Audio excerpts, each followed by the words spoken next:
미국 북동부 매사추세츠주의 보스턴. 제발 부탁입니다. 오늘 하루 종일 아무것도 먹지 못했어요. 미국은 기회의 땅이라고 했잖아요.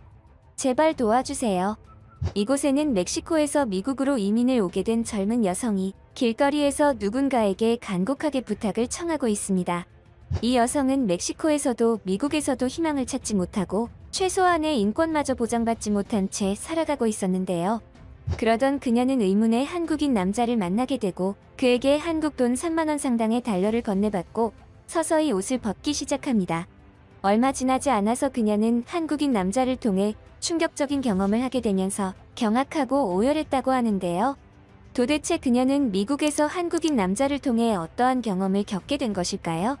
언니, 우리는 언제쯤 사람답게 살아볼 수 있을까?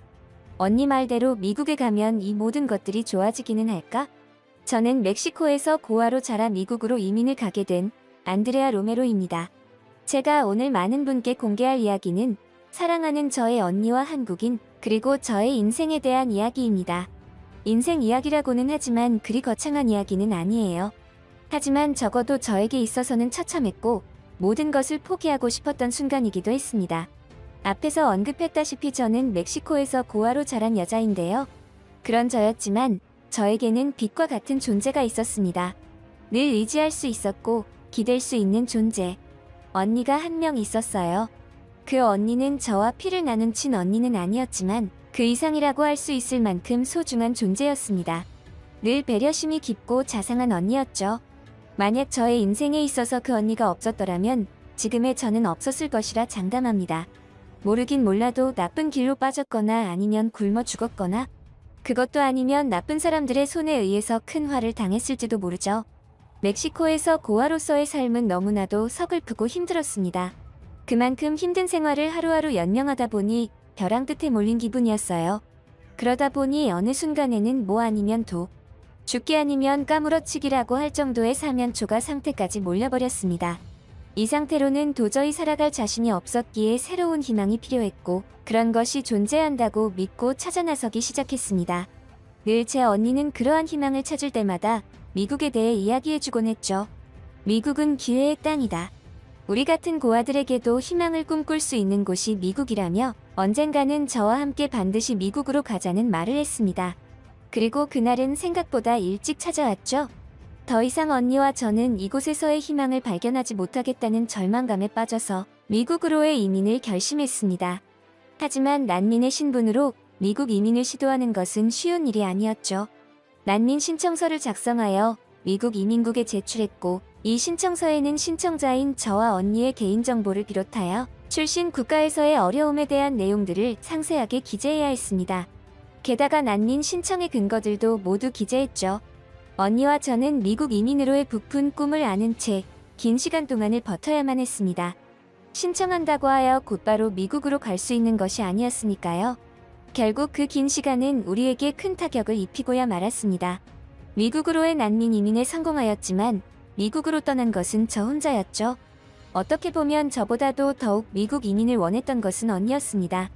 하지만 언니는 차마 미국 땅을 밟아보지도 못하고 세상을 떠나고 말았어요. 미국 이민을 신청한 이후에도 마찬가지로 너무나도 힘든 생활을 하던 우리였고 어느 날은 하루 종일 구걸하고 돌아다녔어도 빵 쪼가리 하나 얻은 것이 전부였습니다. 그렇게 힘들게 얻은 음식이었지만 우리 둘은커녕 혼자 먹기에도 부족한 음식이었죠. 그럼에도 언니는 그 음식을 저와 이름 모를 동양인 남자에게 양보했습니다. 그 결과 언니는 허기진 배를 채우기 위해 쓰레기통을 뒤져야 했고 남들이 먹다 남긴 썩은 음식들을 먹었다가 심각한 식중독에 걸렸고 언니는 그렇게 허무하게 세상과 등졌습니다. 저는 그 이후로 더더욱 삶에 집착했습니다. 살기 위해 몸부림쳤고 어떻게 해서든 언니가 원했던 삶을 대신해서라도 살고 싶었어요. 그렇다고 해서 제가 많은 것을 바라던 건 아니었습니다. 저는 그저 최소한의 인권이 보장되고 굶어 죽지 않을 만큼만 먹을 것 걱정하지 않는 삶. 그것이 전부였어요. 하지만 저에게 친언니와도 같았고 유일하게 의지할 수 있었던 사람이 사람다운 삶을 살아볼 기회도 얻지 못한 채 허무하게 가버린 것입니다. 이렇게 된 이상 저라도 죽은 언니의 목까지 더 열심히 살아야겠다고 생각했습니다. 언니가 그토록 원하고 영원하던 미국으로 건너가 최소한의 인권이 보장된 삶을 사는 것. 그곳에는 일자리가 넘쳐나고 최소한 굶어 죽을 일은 없을 것이라던 언니의 말이 이제는 저에게 돌아가신 부모님의 유언과도 같은 무게로 다가왔습니다. 한편으로는 언니가 저와 정체를 알 수 없는 동양인 남자 때문에 죽은 것이라는 자책감도 있었어요. 그도 그럴 것이 어렵게 구한 식량을 저와 한국인 아저씨에게 양보하면서 정작 언니 본인은 음식물 쓰레기를 먹고 그렇게 되었으니 말입니다. 저는 그렇다 하더라도 처음 보는 동양인 아저씨에게 그런 온정을 베풀어준 언니가 이해되지 않았죠. 그냥 저와 둘이 나누어 먹었더라면 이런 결과도 생기지 않았을 텐데 라는 생각. 그 이후로 동양인 아저씨는 어디로 사라졌는지 보이지도 않았고 언니의 죽음에 대해 일말의 양심의 가책이나 자책을 느끼는지도 알 수 없었습니다. 결국 저는 수년에 걸친 난민 신청을 통해 어렵게 미국에 도착할 수 있었습니다. 하지만 미국에 도착하면 모든 것이 다 잘 풀릴 것이라 생각했던 저였지만 현실은 녹록지 않았죠. 미국은 언제나 누구에게나 기회의 땅으로 불렸지만 그 어떤 나라보다도 잔인한 자본주의 국가이기도 했습니다. 일을 하지 않으면 돈을 벌 수 없었습니다. 하지만 정작 중요한 그 일자리가 문제였죠. 난민이라는 이유로 저에게 주어지는 일자리는 거의 없다시피 했어요. 굳이 난민들이 아니어도 일을 할 사람은 천지에 널려 있었기에 우리와 같은 난민 이민자들이 일할 자리는 없었죠. 하루는 아무런 기술도 필요 없고 하지만 멀쩡하다면 할 수 있다는 청소업체에 일자리를 구하기 위해 간 적이 있었습니다. 우린 이민자들에게까지 내어줄 일자리가 없습니다. 당신의 나라로 돌아가세요. 혹시 당신 불법 이민자는 아닙니까? 행색이 조금 수상한데 저는 일자리를 구하려고 갔다가 오히려 협박받는 일이 종종 있었고 이민자라는 이유로 온갖 모욕을 받아야 했죠. 그러거나 말거나 일자리만 구하면 저는 그 모든 것들을 참을 수 있었습니다. 하지만 그들은 일자리도 주지 않을 거면서 마치 자신들의 불만족을 저에게 스트레스 해소를 하듯 모욕만 주며 쫓아내기 일쑤였죠. 저의 이러한 하소연을 듣는 사람 중에서는 그건 모두 너의 잘못이 아니냐고 반문하는 사람도 적지 않을 것입니다. 멕시코에서 고아로 자랐으면 영어를 하지 못할 것이고 미국에서 영어도 못하는 사람을 직원으로 고용해줄 곳이 어디 있겠느냐고. 하지만 저는 충분히 의사소통이 가능한 정도의 영어를 구사할 수 있었습니다. 세상을 등진 언니가 영어에 능통했고 그 언니의 추종자나 다름없던 저였기에 영어를 미리 익혀두었죠. 그러니 영어 때문에 일자리를 구하지 못했다는 것은 최소한 저에게 있어서는 해당되지 않는 핑계였습니다. 그렇게 저는 미국에 와서도 거리를 돌아다니며 주거의 어려움에 봉착해야 했습니다. 국어를 하고 매일 무료로 끼니를 해결할 수 있는 곳들을 알아보아야 했으며 그러면서도 한편으로는 일자리를 구하려고 온 동네를 비집고 다녀야 했습니다. 그러다 하루는 이러한 생활들이 너무나 지쳐서 문득 죽은 언니를 생각했습니다. 과연 언니는 미국에서 이민자로 살아가야 하는 이 고초들을 알고는 있었을까? 그토록 원하던 미국행의 결과가 이러한 것들이라는 것을 알게 되면 얼마나 실망감이 클까? 저는 그러한 생각을 하자 눈시울이 붉어졌습니다. 이제는 세상에 없는 언니가 보고 싶어서였고 지금의 상황이 너무나 절망스러웠기 때문이었죠. 미국은 기회의 땅이라며? 그런데 이게 뭐야? 언니가 말하던 그 모든 것들이 다 거짓이었어? 이러려고 그렇게 힘들게 미국으로 오려고 했던 거야? 저는 어쩌면 미국이라는 나라가 언니가 생각하던 기회가 무궁무진한 나라가 아닐지도 모른다고 생각했습니다. 아니, 최소한 이민자의 한정에서는 그렇지 않을 것이라고 말이에요. 만약 이대로 일자리를 구하지 못하고 주거를 해결하지 못한다면 어딘가에서 쓸쓸하게 세상과 안녕을 해야 할지도 모른다는 생각에 두려움에 떨었습니다. 일을 할 수만 있다면, 잘 곳을 마련할 수만 있다면 저는 그게 무슨 일이든 할 수 있다는 생각까지 하게 되었죠. 아마도 그런 정신적인 열정이 있었기 때문일까요? 저는 그 시기에 제 인생에 있어서 가장 인상 깊은 인연을 만나게 되었습니다. 여느 때와 마찬가지로 공짜 배식을 해주는 곳을 어렵게 찾아내어 오랜 시간 줄을 서서 그 안에서도 치열한 경쟁을 하며 겨우 한 끼를 해결했던 날이었죠. 그런 와중에 새롭게 알아낸 무료 배식처에서 저는 아주 독특한 경험을 하게 되었습니다. 무료 배식을 나눠주던 남자가 저에게 음식을 나눠주며 은근슬쩍 제 손에 무언가를 쥐어주는 것입니다. 저는 순간적으로 이게 뭐지? 라는 생각을 하며 너무나 당황스러웠죠. 혹시 이 남자가 나에게 관심이 있는 건가? 라는 허무맹랑한 생각마저도 했습니다. 하지만 그러한 생각은 무료 배식처 유리에 비친 저의 후줄근한 모습을 보자마자 깨져버리고 말았지만요. 그 남자가 제 손에 쥐어준 것은 다름 아닌 미국 돈 30불이었습니다. 사실 30불이면 큰 돈은 아니었습니다. 하지만 적어도 지금의 저에게 있어서는 아주 소중한 돈이었죠. 이 돈이면 최소한 하루 정도는 사람다운 삶을 살 수가 있었고, 그게 아니더라도 위급한 상황에 저의 목숨을 지탱해줄 방어막이 되어줄 수도 있었습니다. 물론 어떻게 사용하느냐가 관건이 되겠지만요. 하지만 저는 지금의 상황이 이해가 되지 않았습니다. 저에게 30불을 건넨 사람은 동양인 남자였는데 아주 젊었고 처음 보는 사람이었습니다. 저는 무료 배식을 먹으면서도 한참이나 30불의 의미에 대해서 고민하고 계속해서 곱씹었죠. 그리고 제가 내린 결론은 단 한 가지였습니다. 저는 식사를 마치고 조용히 동양인 남자에게 다가갔어요. 그리고 사람들이 없는 골목길로 손짓하며 그를 데리고 갔습니다. 그리곤 떨리는 손으로 저는 스스로 옷을 벗기 시작했죠. 제가 갑자기 왜 이런 짓을 했느냐고요? 제가 내린 결론은 저 동양인 남자가 제 몸을 원한다고 생각했으니까요. 그렇지 않고서야 일면식도 없는 저에게 은근슬쩍 돈을 주는 남자가 이 세상 천지에 어디 있겠습니까? 일자리도 구하지 못해서 당장 오늘 내일 어디에서 생을 마감할지도 모르는 저에게 말입니다. 하지만 저의 그런 행동을 유심히 바라보던 동양인 남자는 저에게 어렵게 입을 떼더군요. 뭔가 오해가 있으신 것 같은데 저는 그런 걸 원한 게 아닙니다. 다만 아버지의 말씀이 기억나서 선의를 베푼 것뿐이에요. 얼마 되지 않는 돈이지만 굶고 다니지 마시라고요. 저는 한국인이고 이곳에서 일주일에 한 번씩 무료로 배급 봉사를 하고 있습니다. 그러니 시간 나실 때 한 번씩 찾아오세요. 다음 주는 아마 한국 음식이 나올 거예요. 놓치면 후회하실지도 모를 아주 맛있는 음식이 나올 겁니다. 저는 그 순간 너무나 부끄럽고 쪽팔려서 맨손으로 땅굴이라도 파서 들어가고 싶은 심정이었습니다. 저 혼자서 그런 음침한 생각으로 이런 짓을 해버리다니. 아무래도 너무나 힘든 상황에 부닥쳐 있다 보니 그런 극단적인 생각밖에는 하지 못했었나 봐요. 자신을 한국인이라 소개한 젊은 남자는 저에게 그야말로 대가 없는 호의를 베풀어 주었고 저는 그의 마음씨에 큰 감동을 받았습니다. 미국에서 처음으로 받아본 호의였기에 그 감동은 더욱 크게 다가왔죠. 어쩌면 미국에도 좋은 사람들이 있을지도 모른다는 생각마저 드는 순간이었습니다. 한동안 저는 한국 남자가 배식을 해주는 무료 급식소에 방문을 하였고 하루하루가 지옥과도 같았던 미국의 이민 생활이 조금씩 아주 조금씩이지만 희망이 보이기 시작했죠. 처음으로 제가 목격한 희망의 빛도 저에게 호의를 베풀어준 한국인 남자로부터 뿜어져 나왔습니다.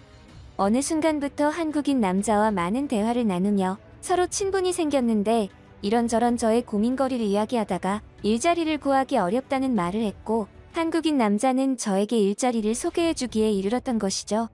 미국의 한켠에 자리 잡은 한국 음식을 판매하는 식당에서 서빙을 하고 설거지를 하는 일이었는데 저에게 있어서는 그 어떤 일보다도 신성한 일처럼 느껴졌습니다. 더구나 일을 하고 받는 보수도 저의 개인적인 사정을 고려해준 것인지 월급의 형식으로 돈을 주는 것이 아니라 1급의 형식으로 보수를 받았죠. 그러면서 지금의 형편이 조금 나아지면 언제든 이야기하라고.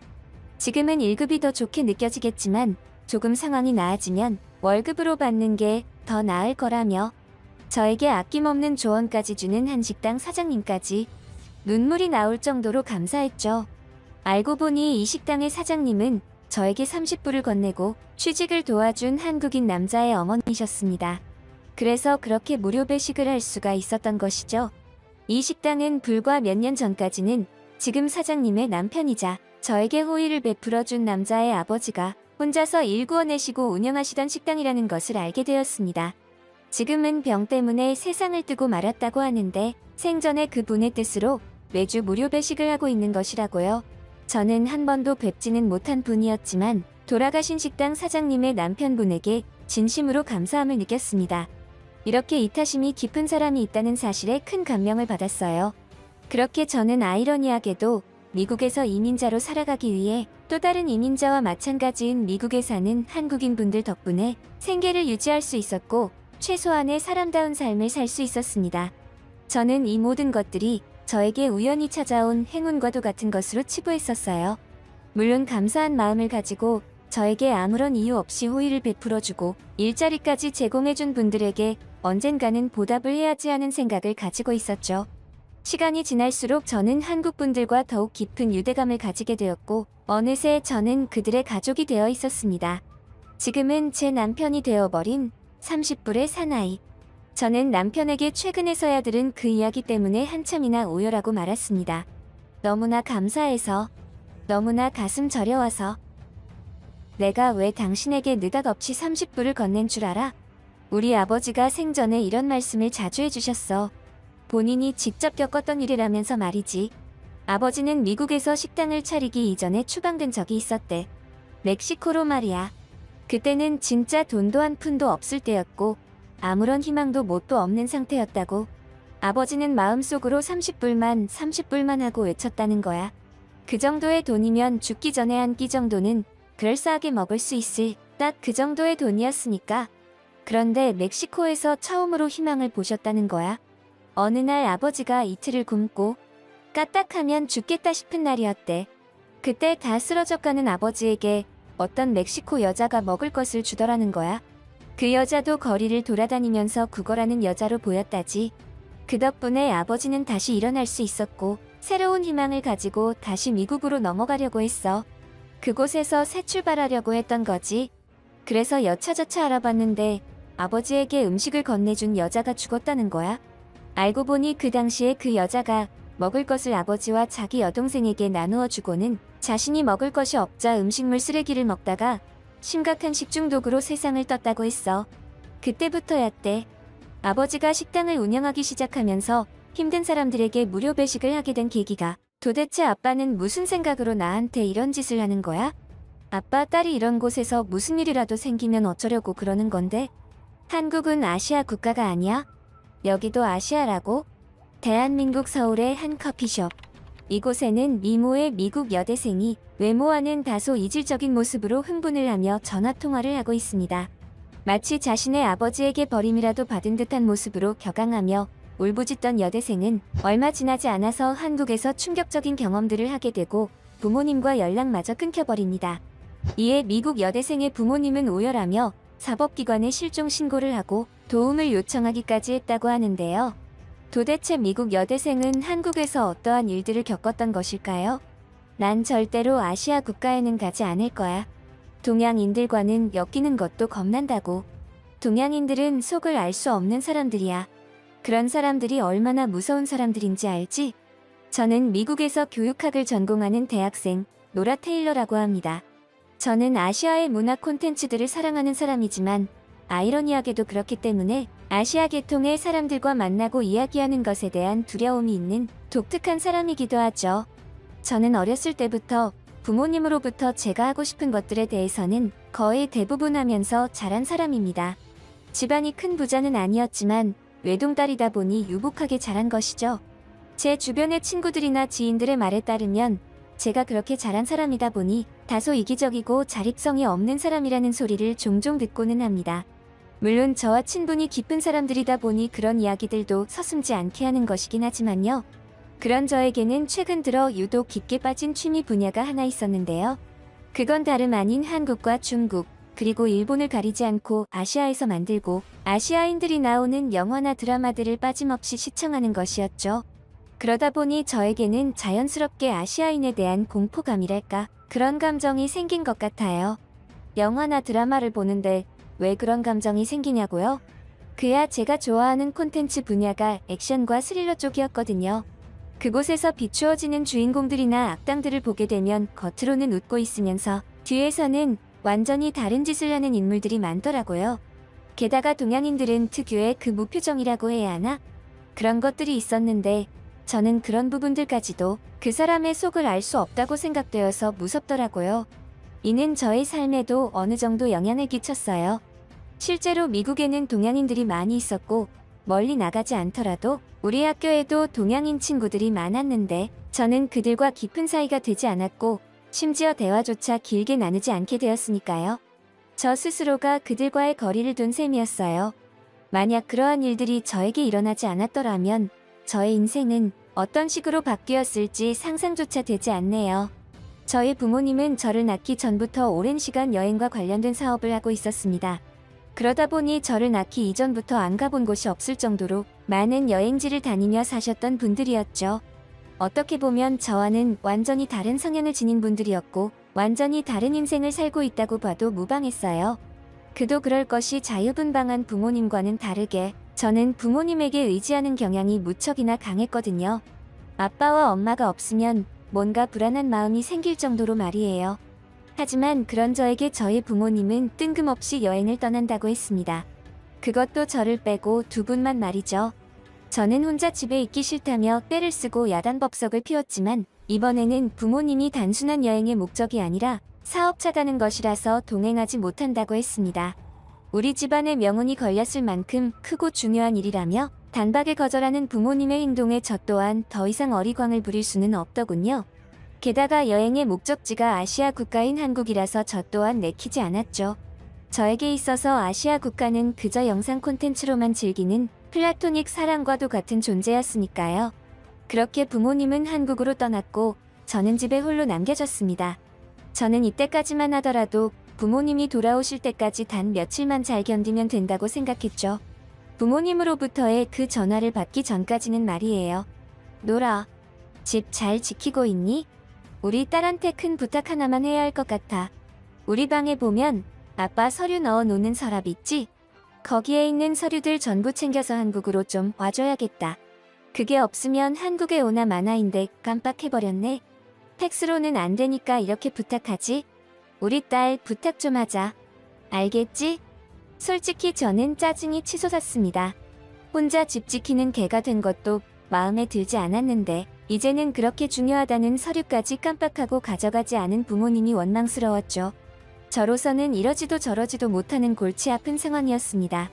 하지만 결국 저에게는 하나의 선택지밖에는 없었죠. 저 때문에 집안이 망하는 꼴을 보는 것은 원치 않았으니까요. 그래서 결국 한국으로 서류를 가지고 떠나기로 했고 한국에 도착하면 부모님에게 서류만 건네주고 곧바로 다시 미국으로 돌아오려고 마음먹었습니다. 한국에 도착한 저는 부모님에게 연락하여 한국에 도착한 사실을 알렸고 서류를 넘겨드리기 위해서 부모님이 계신 위치를 물었죠. 그리고 이어진 부모님의 대답에 저는 경악을 금치 못했습니다. 우리 캘리포니아 산타바바라 해변에 있단다. 확실히 캘리포니아가 날씨는 좋아. 바닷소리 들리니? 우리 걱정은 마라. 이곳에서 휴가 좀 즐기다가 복귀할 테니까. 그러나 저러나 우리 딸은 한국에서 여행을 좀 즐기다가 집으로 돌아오렴. 이게 무슨 되지도 않는 소리지? 캘리포니아라니? 산타바바라 해변이라니? 내가 잘못 들은 거겠지? 그 순간만큼은 저의 부모님이 친부모가 아닐 수도 있다는 강력한 의심이 드는 순간이었습니다. 부모님은 한국에 계시지 않았습니다. 미국에서도 한국에서도 저는 혼자였어요. 우리 부모님이 저에게 거짓말을 했던 거죠. 저를 완전히 속였던 거예요. 도대체 무슨 이유로 이런 짓을 하신 것인지는 모르겠지만요. 대체 왜 이런 장난을 치는 거지? 부모님은 도대체 나한테 원하는 게 뭐야? 저는 부모님의 이러한 장난이 너무나 황당했습니다. 당황한 마음을 달래기 위해서 공항 근처에 있는 커피숍에 방문했고 그곳에서 두려움 때문에 두근대는 마음을 진정시키려 노력했습니다. 그리고 생각들을 정리했죠. 지금의 상황을 어떻게 이해해야 하는지, 곧바로 미국으로 돌아가야 하는지, 아니면 기왕지사 한국에 온 김에 부모님의 말씀대로 여행하다가 돌아가든지 저는 선택을 해야 했죠. 그러고 보니 부모님과 통화를 하면서 너무 당황한 나머지 별다른 대꾸도 못하고 끊었던 것이 분통하여 다시 전화를 걸어 저의 짜증 섞인 분노를 표출하려고 했습니다. 하지만 이미 저의 이러한 태도를 눈치챈 것인지 부모님은 전화를 받지 않더군요. 결국 저에게 이토록 심한 장난을 친 부모님을 원망하며 화가 나서 당장 다시 미국으로 돌아가 부모님이 계신다는 캘리포니아 해변으로 가려고 했습니다. 커피숍을 나왔고 비행기표를 예매하기 위해 다시 인천공항을 찾았죠. 하지만 제 정신이 너무 부모님의 장난에만 매몰되었던 것일까요? 비행기표를 예매하기 위해 가방을 뒤지던 저는 소스라치게 놀라고 말았습니다.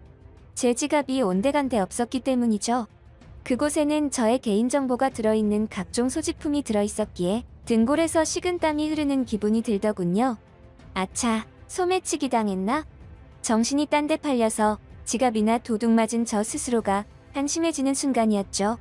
역시나 한국이라는 나라도 다른 나라들처럼 여행객들의 지갑을 노리는 소매치기들이 득실되나 보다. 하는 생각을 하며 지푸라기라도 잡는다는 심정으로 만에 하나 도둑 맞은 게 아니라 흘렸을지도 모른다는 생각에 커피숍에서 공항 쪽으로 걸어온 길을 다시 걸어가며 바닥에 지갑이 흘렀는지 살폈습니다.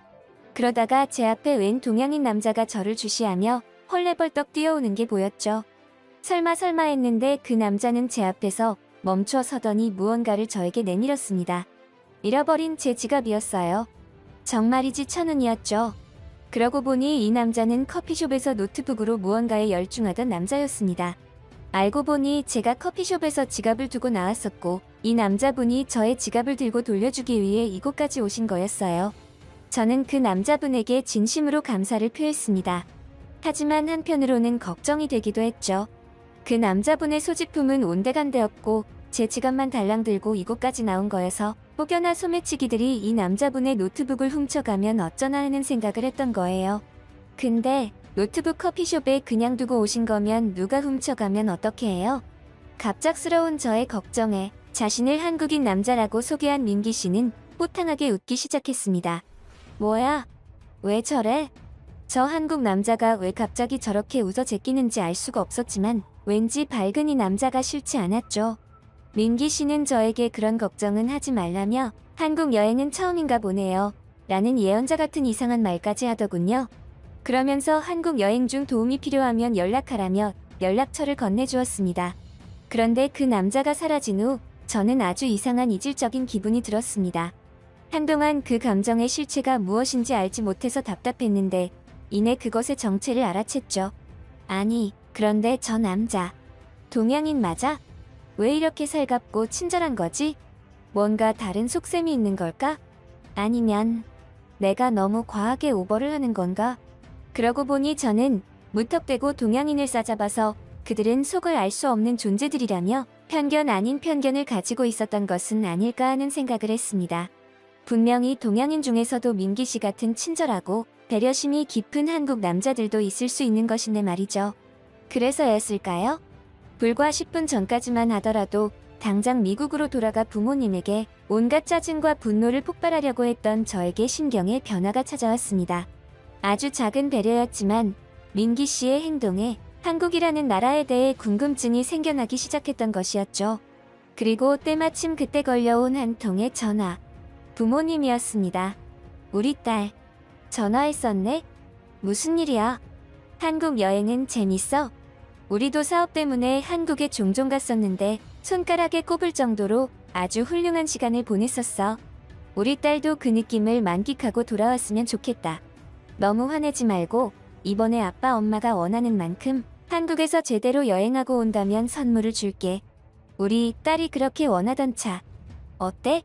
저를 속인 부모님이 미웠지만 제가 그토록 원하던 차량을 선물해준다는 말에 저는 금세 해벌쭉해서 그러겠다고 했죠. 사실 부모님의 제안이 아니더라도 어차피 한국에 대한 호기심이 발동해서 조금 여행을 즐기다가 갈 생각이었거든요. 그렇게 저의 첫 한국 여행이 시작되었습니다. 그리고 불과 일주일 만에 저는 어쩌면 차가 없이도 편리하게 내가 원하는 곳들을 다니는 것에 문제가 없을지도 모른다고 생각하게 되었죠. 사실 미국에서는 개인 차량이 없다면 어딘가로 이동한다는 것 자체가 불가능할 정도로 불편한 부분들이 많았습니다. 마트에 보리를 보더라도 차를 타고 한참을 이동해야 했고 택배 주문을 하더라도 몇 날 며칠이 걸리는 건 기본이었으니까요. 하지만 한국에서의 단 일주일의 생활을 해본 결과 차가 없이도 충분히 편리한 생활이 가능하다는 결론에 도달했습니다. 한국의 교통 시스템은 그만큼 훌륭했죠. 물론 미국에도 여러 가지 종류의 교통수단들이 존재했고 많은 사람이 이를 이용하고 있지만 한국에 비할 바는 아니었습니다. 금액도 미국에 비해 상당히 저렴한 편이었고 편의성은 아예 비교조차 되지 않았죠.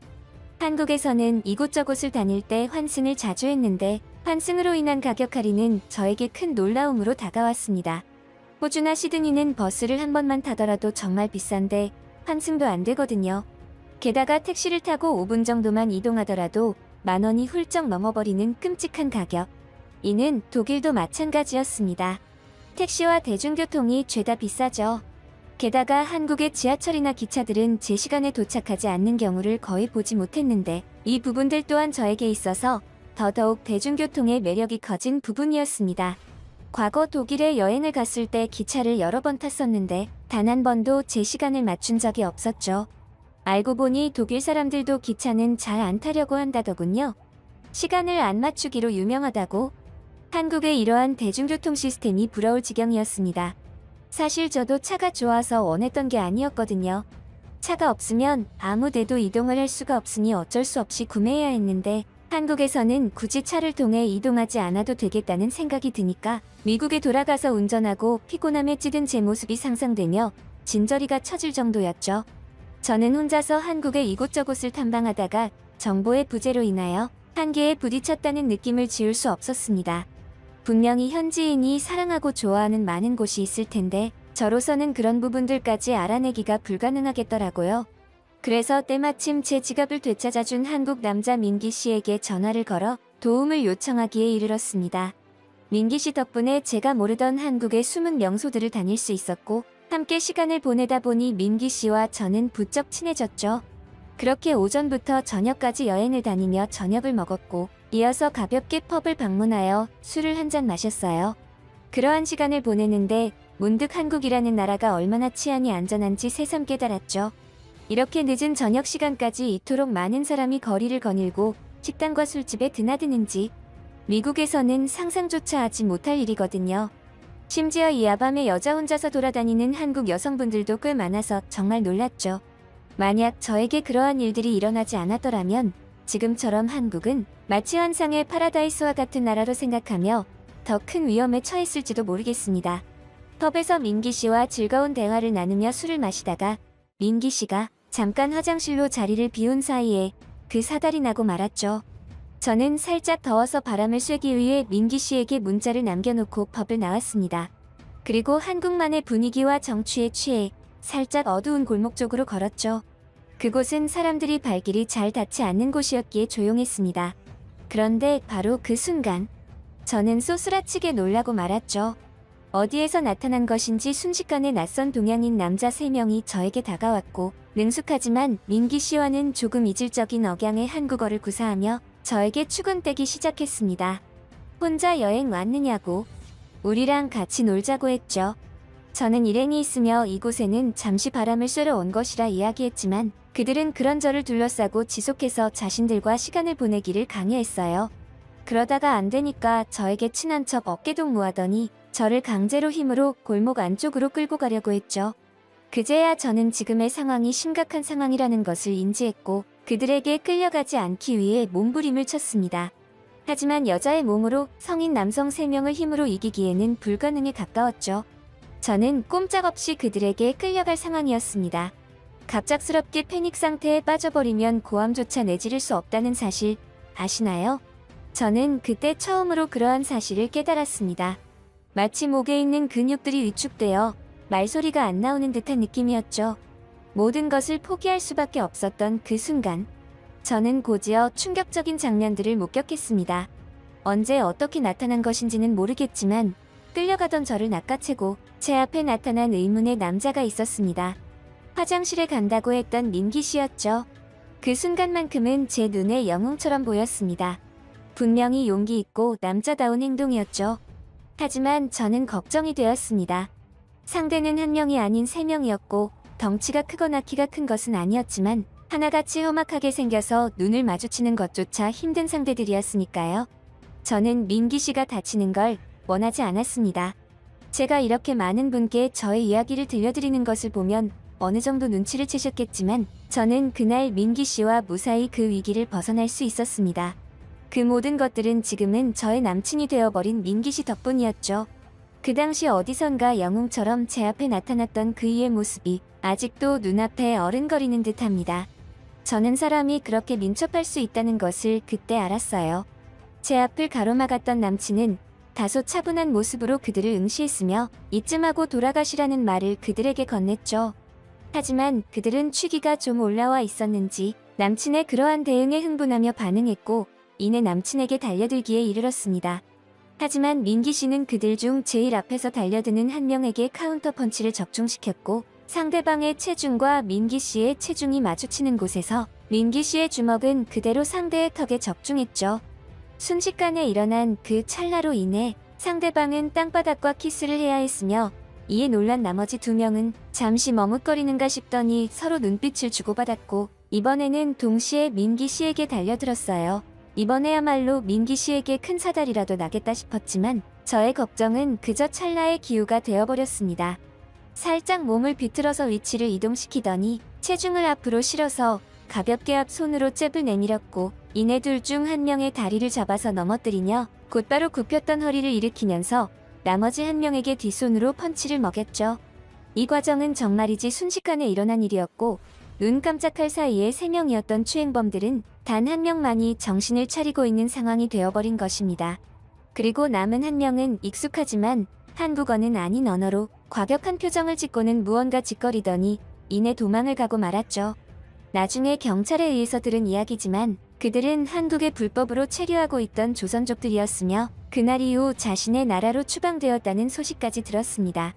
저는 나홀로 한국 여행을 한 이후로 제 평생의 반려자를 얻었고 이와 같은 사실을 뒤늦게 알게 된 부모님은 처음에는 당황해하셨지만 이내 우리를 축복해 주셨죠. 하지만 그 사이에는 아주 큰 혼란이 생겼었습니다. 저는 민기 씨와 그러한 일을 겪은 이후로 원래 정해진 한국 여행 기간을 훌쩍 넘기며 한국에 머무르고 있었는데 휴대전화를 잃어버리며 며칠 동안 부모님과 연락을 하지 못했었습니다. 그때 부모님은 미국에서 경찰 측에 실종 신고를 하고 난리가 났었다고 해요. 그러고 보면 제 인생은 한국을 여행하기 전과 후로 완전히 나뉜다고 봐도 무방할 정도로 변했죠. 과거 동양인들을 무조건 싸잡아서 무서운 사람들로 치부했지만 그러한 편견이 때때로 의도치 않은 운명과 직결되고 그 운명은 결과적으로 행운으로 변화하는 경우도 있는 것 같습니다. 제가 남편을 만난 것처럼요. 그러니 여러분들도 지금 당장 움직이고 행동하세요. 당신의 운명을 위해, 그리고 당신 자신을 위해.